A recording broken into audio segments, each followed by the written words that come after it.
네, 자리를 정비하시고 제171차 원내대책회의를 시작하겠습니다. 이인영 원내대표의 모두 발언입니다. 모든 야당에게 일주일간의 집중 협상을 제안합니다. 검찰 개혁과 선거법 상정을 앞두고 우리 국회에 긴장이 높아지고 있습니다. 제1야당 대표가 일주일째 노상 단식을 하고 있고 많은 국민들께서 국회가 다시 극한의 대결로 빠져드는 것은 아닌지 걱정하고 계십니다. 손 놓고 극한 대결 속으로 빠져들 수는 없습니다. 싸울 땐 싸우더라도 마지막까지 최선을 다해 대화와 타협의 정치를 우리는 고민할 수 있어야 합니다. 오늘부터 일주일 동안 집중적인 대화와 협상의 시간을 가질 것을 제안합니다. 민주당은 작은 접점이라도 찾아내기 위해 모든 야당과 진심을 갖고 최선을 다해 대화에 나서겠습니다. 오늘부터 여야 원내대표가 매일 만나기로 또 만나서 협상하기로 합의했습니다. 엉킨 실타래를 모두 풀어낸다는 특단의 각오로 협상에 임하겠습니다. 우리 국회의 모든 지도자들에게도 호소합니다. 앞으로 일주일이 국회의 모든 지도자들이 고도의 정치력을 발휘해야 하는 결정적인 순간입니다. 대화와 타협이라는 정치 본연의 위력을 보여주십시오. 당대표를 포함한 모든 대화 채널을 총동원해서 대화와 협상에 나설 수 있기를 기대합니다. 특별히 황교안 대표에게 요청합니다. 우리 국민은 여론을 통해서 황교안 대표의 단식에 공감하지 않는다 67.3%, 그리고 공감한다 28.1%의 여론을 보여주고 있습니다. 국민의 뜻대로 지금은 단식할 때가 아니라 협상에 나설 시간이라는 점을 말씀드립니다. 불가능을 가능으로 바꿔내야 하는 절체절명의 시간에 우리 모두 섰습니다. 국민은 제1야당 대표의 정치력을 기대하고 있습니다. 속히 단식을 멈추고 국회의사당으로 돌아와 대화와 타협을 지휘해 주실 것을 요청합니다. 마지막 순간까지 우리는 합의를 위한 노력을 포기해서는 안 됩니다. 선거법, 검찰개혁 법안을 포함해서 모든 쟁점을 테이블 위에 올려놓고 토론하고 협상에 임할 수 있어야 합니다. 29일 열리는 본회의에는 민생경제 법안을 최대한 처리합시다. 서민에게는 법이 곧 하늘입니다. 국민의 삶을 바꾸는 민생경제 법안이 산더미처럼 쌓여 있습니다. 빅데이터법과 소재부품 장비산업법을 비롯해 국민이 손꼽아 기다리는 법안을 하나라도 더 처리할 수 있어야 합니다. 본격적으로 논의에 착수하기로 한 국회 개혁 법안도 그 처리에 속도를 낼 수 있어야 합니다. 대결의 국회를 일하는 국회로 바꿔내는 전환점을 29일 우리는 만들어낼 수 있기를 희망합니다. 무엇보다 기한이 딱 일주일 남은 예산 심의도 속도를 낼 수 있기를 희망합니다. 자유한국당을 비롯한 모든 야당의 화답을 기다립니다. 일본 정부의 반성을 강력하게 촉구합니다. 어렵게 일궈낸 한일 기본 합의 정신이 일본 정부의 엉뚱한 언론 프레이를 통해서 진흙탕 속으로 다시 빠져들고 있습니다. 여러 정황을 살펴볼 때 일본 정부가 이번 사안을 국내 정치용으로 악용하고 있다는 것이 분명한 사실로 드러나고 있습니다. 일본 정부는 이중 플레이가 소탐 대실이 된다는 점을 분명히 명심해야 합니다. 속 좁은 이중 플레이가 당장은 일본의 국내 정치 상황을 개선하는 데 도움이 될지 모르지만 한 번 잃은 신뢰는 불치의 상처로 남을 것이라는 점을 분명하게 경고합니다. 국제사회가 일본 정부를 냉정한 눈으로 지켜보고 있습니다. 시간이 많지 않습니다. 일본 정부의 성실한 약속 이행을 강력하게 촉구합니다. 야당도 국민 불안을 부추기지 말기 바랍니다. 자유한국당이 아베 정부의 나팔수를 자초하는 일본 언론과 동일한 시각으로 이 사안을 바라봐서는 절대 안 됩니다. 우리 정부는 원칙 있고 일관된 협상으로 수출 규제 재검토라는 일본 정부의 전향적 자세를 이끌어냈습니다. 우리 국민 70.7%도 조건부 유예 결정을 긍정적으로 평가하며 우리 정부의 외교적 성과를 지지하고 뒷받침합니다. 우리나라에서는 자유한국당과 일부 언론만 일본 정부와 맞장구를 치고 있는 꼴입니다. 안보와 국익에는 여야가 따로 있을 수 없습니다. 자유한국당은 무분별한 정략적 비난을 멈추고 국익을 위해 함께 지혜와 힘을 모아주시길 당부드립니다. 한 아세안 특별 정상회의가 동아시아 번영의 새로운 공동체를 만드는 디딤돌이 되기를 희망합니다. 아세안 공동체는 인구로 세계 세 번째, 경제 규모로 세계 다섯 번째입니다. 아세안은 2015년 12월에는 정치, 경제, 사회, 문화 전 분야의 통합을 선언하기도 했습니다. 세계가 아세안의 역동성과 엄청난 잠재력을 주목하고 있습니다. 우리 정부는 대외 리스크를 분산하고 새로운 시장을 창출할 방안을 지속적으로 모색해 왔습니다. 그렇게 해서 찾아낸 답이 바로 아세안입니다. 아세안은 우리에게 중국 다음으로 큰 경제 파트너입니다. 이번 특별 정상회의는 아세안 공동체와 협력 관계를 공고하게 다져 공동 번영과 영내 평화를 실현해 나가는 출발점이 될 것입니다. 첫날인 어제 아세안의 리더 국가인 인도네시아와 포괄적 경제 동반자 협정을 타결하며 신남방 진출에 날개를 달았습니다. 인도네시아의 새 수도에는 우리의 기술과 경험으로 스마트 시티를 구축하기도 했습니다. 내일까지 열리는 이번 정상회담은 훗날 대한민국과 아세안이 함께 도약의 뜀틀 위에 올라선 역사적인 순간으로 기억될 것입니다. 민주당은 우리가 아세안과 함께 번영의 공동체를 만드는 꿈을 지지합니다. 이번 정상회담이 끝나면 후속 과제를 성실하게 뒷받침하겠다는 약속을 드립니다. 이상입니다. 네. 다음으로 조정식 정책위 의장의 모두 발언입니다. 내년도 예산안 법정 처리 시한이 엿새 앞으로 다가왔습니다. 그러나 자유한국당의 전례 없는 무리한 요구로 인해 예산결산위원회 소소위 구성이 지연되면서 예산 심사가 심각한 난항을 겪고 있습니다. 자유한국당 김재원 위원장의 소소위 참여 주장은 현재 국회 의석 배분과도 맞지 않고 국회 선진화법 적용 이후 예산심사 관행에도 부합하지 않는 한마디로 터무니없는 억지입니다. 특히 예산심사의 공정성과 투명성을 이유로 김재원 위원장이 소소위에 참석해야 한다는 주장은 그야말로 어불성설입니다. 여야 간사들로 구성되는 소소위에 예산결산위원장이 끼어들겠다는 것이야말로 소소위의 공정성과 형평성을 깨트려 예산심사를 왜곡시키겠다는 것입니다. 언론 보도에 의하면 김재원 위원장이 자신의 지역구 SOC 사업 예산에만 400억 원대 증액을 요청하는 등 전방위적으로 지역구 민원 예산을 요청했다고 합니다. 김재원 위원장이 소소위 참여를 계속 고집한다면 결국 민생 예산을 칼질하고 자유한국당의 호주머니 예산 챙기기에 나서겠다는 속셈으로밖에 볼 수 없습니다. 자유한국당은 국회법과 상례에 맞지 않는 과도한 주장을 접어야 합니다. 원칙과 전례에서 벗어난 주장을 고집할수록 예산심사 파행이 장기화되고 그에 따른 피해는 고스란히 국민이 뒤집어쓰게 될 것입니다. 오늘이라도 예결위 소소위 구성을 마무리 짓도록 협조해 주기 바랍니다. 더불어민주당도 예산안의 원만한 심사 완료를 위해 최선을 다할 것입니다. 다만 자유한국당의 억지 주장이 지속될 경우 예산안의 법정 처리 시한 내 처리를 위해서 다른 야당들과의 협의에 적극 나설 것임을 분명하게 밝혀두는 바입니다. 국회 운영과 관련해 한 말씀만 더 드리겠습니다. 여야가 오는 29일 본회의를 열어 빅데이터 3법을 포함해 무쟁점 법안들을 처리하기로 합의했습니다.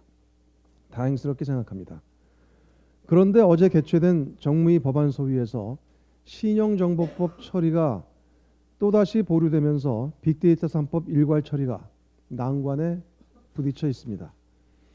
매우 유감스러운 일입니다. 원내 지도부 간의 합의를 상임위에서 반복적으로 뒤집으면서 법안 처리 발목을 잡는 것은 결코 바람직하지 않습니다. 후속 논의를 조속히 진행해 이번만은 여야 간의 약속이 지켜져야 할 것입니다. 정기국회 회기도 이제 얼마 남지 않았습니다. 민생개혁 법안 처리에 더욱 박차를 가해야 합니다. 이와 관련해 당정은 잠시 전 어린이 교통안전대책 강화 당정협의를 가졌습니다. 더불어민주당은 민식이법을 포함해 어린이 생명안전 법안들이 정기국회 회기 내 처리될 수 있도록 총력을 다할 것입니다. 아울러 소재 부품 장비 특별법, 근로기준법, 벤처투자 촉진법, 소상공인 기본법 등 경제 활성화 및 민생 안정과 직결된 법안들도 29일 본회의에서 처리될 수 있도록 최선을 다할 것입니다. 민생 현안의 속도감 있는 해결을 위해 대화와 타협의 정치 복원이 시급합니다. 특히 선거법 개정안이 내일부터 본회의 부의 요건을 갖추는 것을 시작으로 패스트트랙 정국이 본격화되는 만큼 여야 간 협의를 무작정 미룰 수 없습니다. 이를 위해 황교안 대표의 단식 중단과 함께 여야 정치협상회의의 정상적인 가동이 선행되어야 합니다. 황교안 대표의 건강 상태가 악화됐다고 하는데 황 대표의 단식을 비롯하여 극한적 대립이 더는 장기화되지 않기를 바랍니다. 황교안 대표의 단식은 정치개혁과 검찰개혁의 열차를 멈출 수 없다는 점을 깨달아야 할 것입니다. 자유한국당이 책임 있는 대안을 갖고 협상에 임한다면 더불어민주당은 열린 마음으로 개혁과 민생에 대해 논의할 것입니다. 황교안 대표와 자유한국당의 조속한 결단을 촉구합니다. 제3차 한아세안 특별정상회의가 어제부터 부산에서 진행되고 있습니다. 문재인 정부 출범 이후 국내에서 개최되는 최대 규모의 국제 행사인 이번 정상회의는 신남방 정책 성공의 중요한 교두보이자 동아시아 공동번영의 새 역사에 막을 올리는 것입니다. 아울러 미중 간 치열한 기술, 무역 패권 경쟁 속에서 새로운 활로를 모색해야 하는 우리 입장에서 아세안 국가들과의 관계 강화는 미들파워 국가로서의 우리의 전략적 입지를 한층 공고하게 다지는 길이기도 합니다.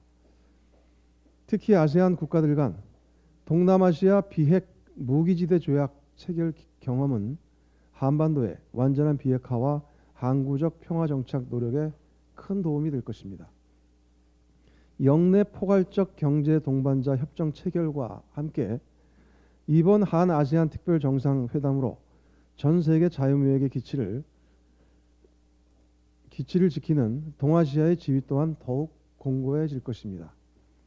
이번 정상회의를 통해 한국과 아세안의 교류와 협력이 경제와 문화를 넘어 정치와 안보 등 전 분야로 확산, 강화될 것이라고 확신합니다.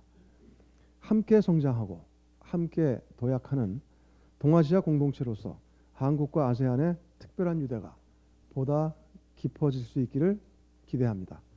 이상입니다. 지금부터 현안 발언 있겠습니다. 먼저 정책위 수석부의장 윤관석 부의장의 현안 발언입니다. 예, 지소미아 종료 조건부 연기에 관한 현안을 말씀드리겠습니다. 지소미아 종료의 조건부 연기 결정에 따른 한일 양국 간 수출 규제 관련 협의가 이르면 이번 주 시작된다고 합니다. 양국 통상 당국과 외교 채널 등을 통해 일정과 의제 등에 대한 사전 조율이 진행된 이후에 과장급 대화가 진행되고 과장급 대화에서 양국의 입장이 정리될 경우 다음 달 중에 북장급 협상을 통해 수출 규제 문제가 본격적으로 다뤄질 것입니다. 이는 실타래처럼 얽힌 한일 관계를 푸는 첫 시도로서 다음 달로 예정된 정상회담에서 한일 양국이 모두 만족하는 성과로 이어지기를 기대합니다. 그러나 한일 양국이 수출 규제 사태 해결을 위한 임시 조치에 합의한 이후 우리 정부와 국민의 원칙 있는 대응을 폄훼하려는 일본의 억지가 되풀이되고 있습니다. 일본 정부는 양보한 것이 없다라거나 퍼펙트한 승리 등 양국 간 실제 협의 내용과 완전히 동떨어진 궤변을 늘어놓는 것으로도 모자라서 합의 내용 왜곡에 대한 사과와 사실조차 발뺌하고 있습니다.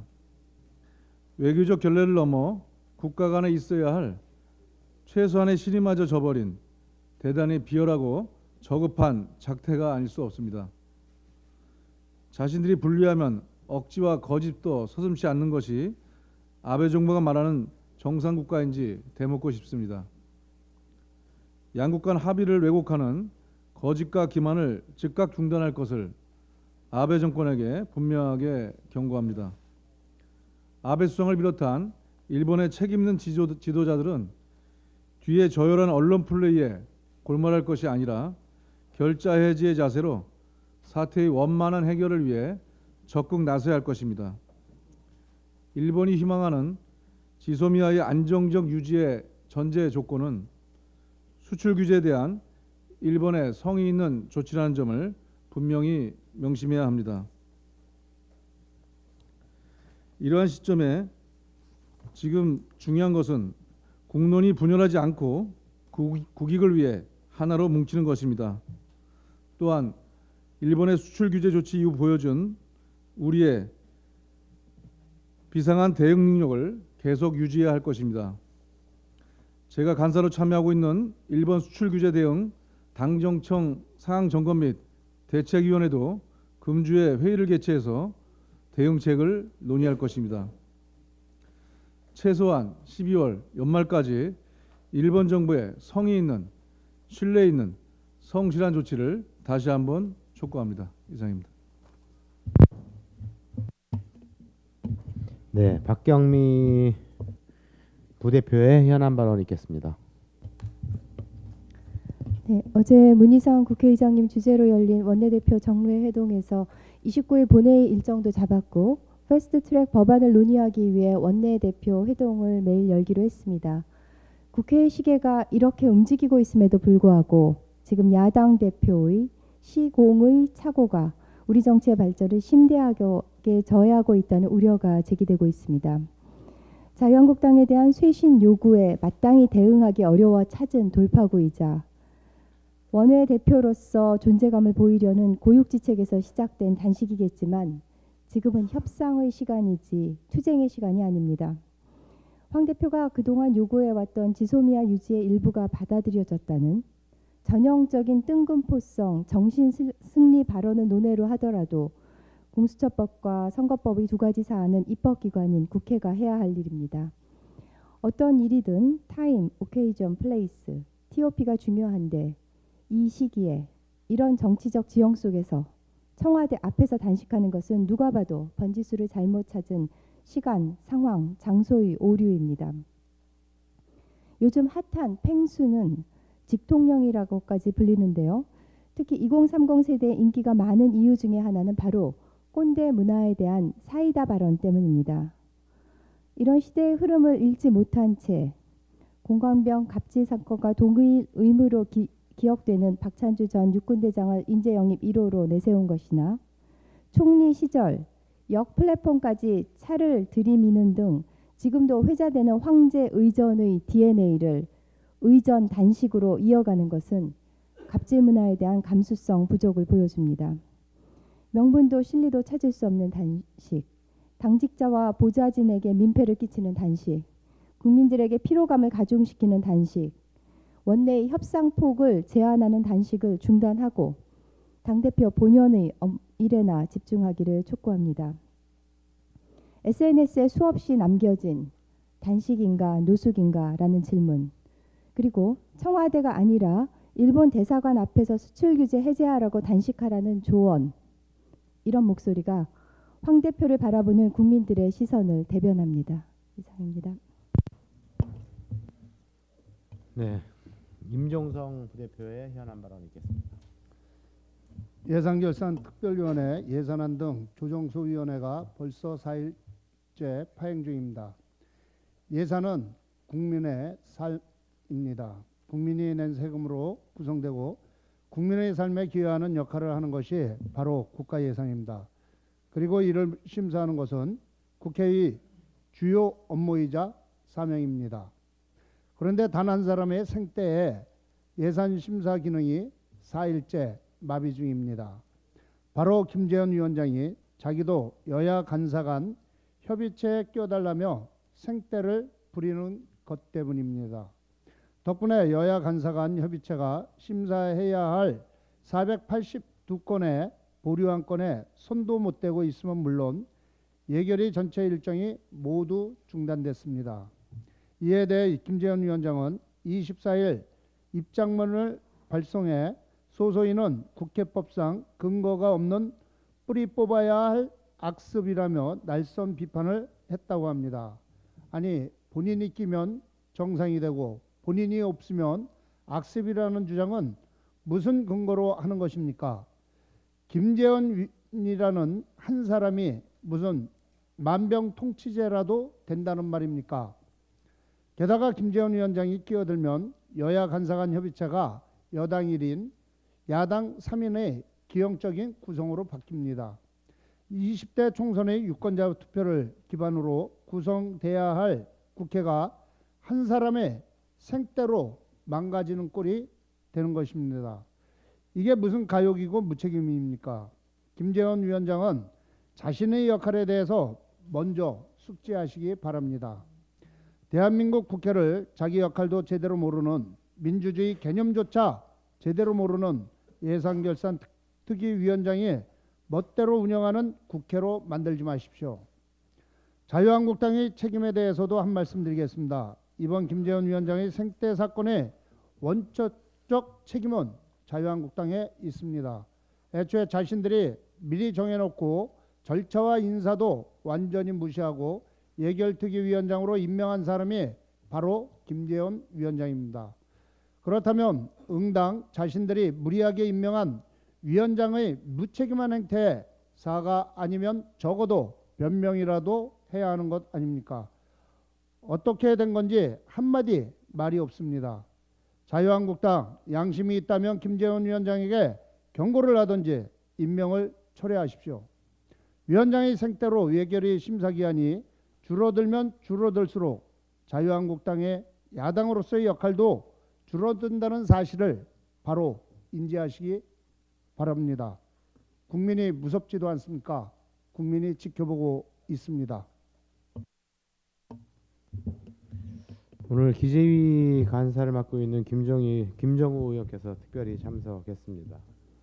예, 오늘도 자료도 좀 준비했는데 자료도 좀 같이 봐주시고요. 우리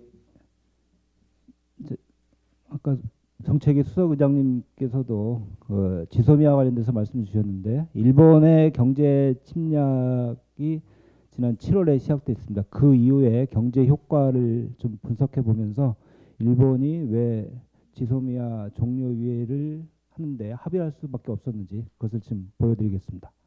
첫 번째 그 대일본 무역 수지 부분을 좀 보겠습니다. 잘 아시는 것처럼 우리나라와 일본은 이제 대일본 이제 무역 수지 측면에서 적자를 계속 기록하고 있는데요. 2019년 올해 1월부터 10월까지 적자 규모가 163억 달러입니다. 근데 이것은 전년 동기 대비 20.6% 감소했습니다. 그리고 2003년 이래 최저치를 기록하고 있습니다. 우리가 1승했습니다. 두 번째, 관광 업무 등을 포함한 양국 간 방문 인원을 보겠습니다. 올해 7월에 우리나라를 찾은 일본인은 27만 5천 명입니다. 근데 10월에는 25만 1천 명으로 비슷한 수치를 기록합니다.